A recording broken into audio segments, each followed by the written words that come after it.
When you hear the phrase, the cost of war, what's the first thing that pops into your head? Is it a number, a dollar amount, or maybe something else entirely? Well, as we're about to find out, the true price of conflict is a really complex story. It's told across a few different and equally staggering ledgers. So let's start breaking it down. Let's just kick things off with a number that's, well, it's almost impossible to wrap your head around. 85 million. That's the high-end estimate for the number of human lives lost during World War II. By this one metric, it is hands down the deadliest conflict in all of human history. Just a staggering benchmark of suffering on a truly global scale.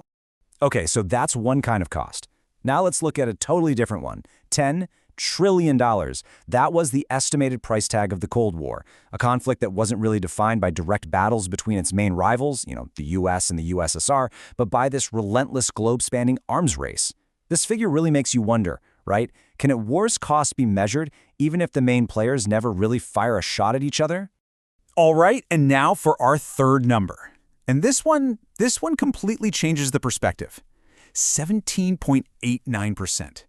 You see, during the Three Kingdoms War in ancient China, nearly 18% of the entire global population was wiped out. And suddenly, the whole question of what is the deadliest war, it just got a lot more complicated. So here's the crucial point. There is no single simple price tag for war. To really get a grip on its impact, we have to look at it from all these different angles: the absolute human toll, the massive financial drain, and of course, the devastating proportional impact it has on all of humanity. So first, let's dig into the most direct and, honestly, the most devastating metric there is, just the sheer number of people killed. This is how we usually rank how bad conflicts are. Now, what's really interesting here is just the sheer scale of it all. Of course, World War II is sitting right there at the top. No surprise, but look at these others: the Taiping Rebellion, the Mongol Conquests, the Three Kingdoms, the Manchu conquest of China. We're talking about conflicts that happened centuries ago, but they resulted in tens of millions of deaths, rivaling the kind of devastation we see with modern industrialized warfare. It's just mind-boggling.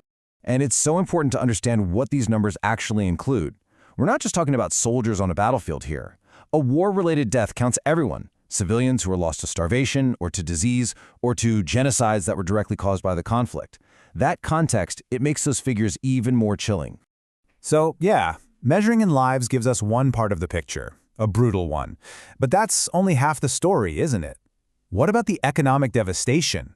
I mean, how do you even begin to put a dollar sign on destruction that spans continents and echoes through generations? Let's explore that next.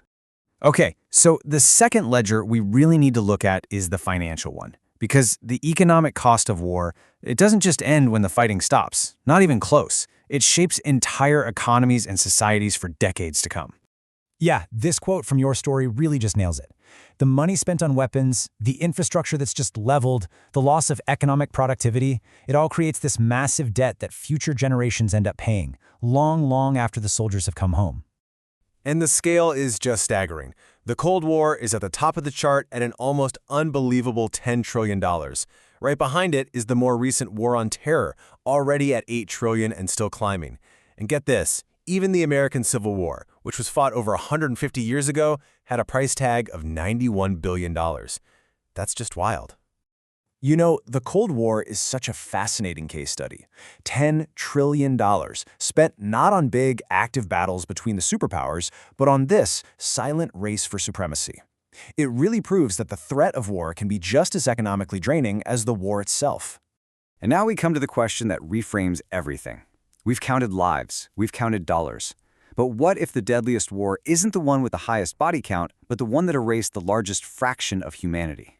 And this brings us to our third and final way of measuring this: proportional devastation.